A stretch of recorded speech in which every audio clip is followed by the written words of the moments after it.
Okay, we continue. Jesus replied, you don't realize now what I am doing, but later you will understand. No, said Peter, you shall never wash my feet. Jesus answered, unless I wash you, you have no part with me. Then the Lord said, Simon Peter replied, not just my feet, but my hands and my head as well.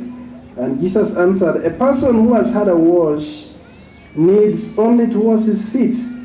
A person who has had a bath needs only to wash his feet. His whole body is clean, and you are clean, though not every one of you. For he knew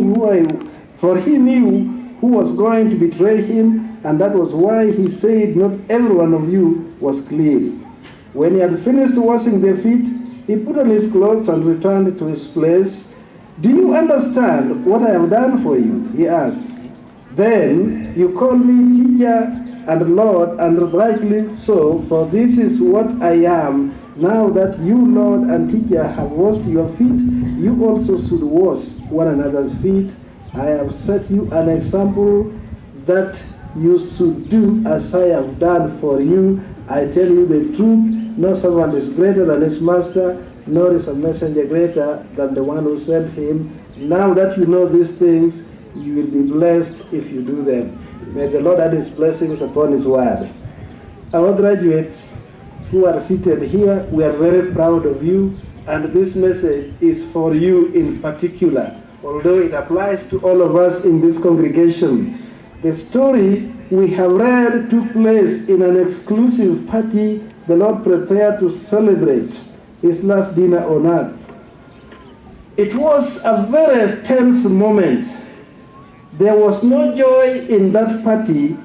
If we read in St. Luke chapter 22, Luke gives us 3 reasons why the atmosphere was tense. First, the Lord was telling his disciples that it was his last Passover dinner with them.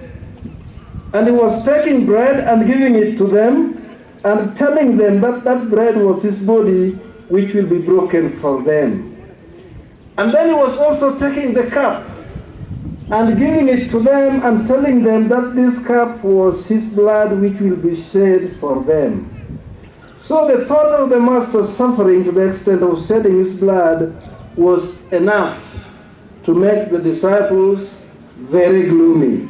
Second, the atmosphere was tense because Jesus disclosed during the dinner that his impending death was going to be occasioned by one of the 12 people present in that room.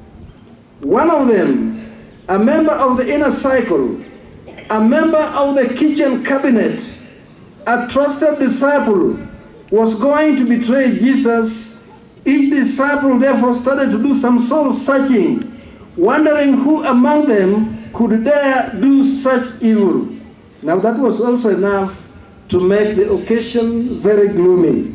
Third, the atmosphere was tense because there was a dispute going on among the disciples as to who among them was regarded as the greatest, who among them had the sharpest mind, who among them possessed leadership abilities. The class of 2011, you are going out into a world where nobody wants to follow. Know that from today.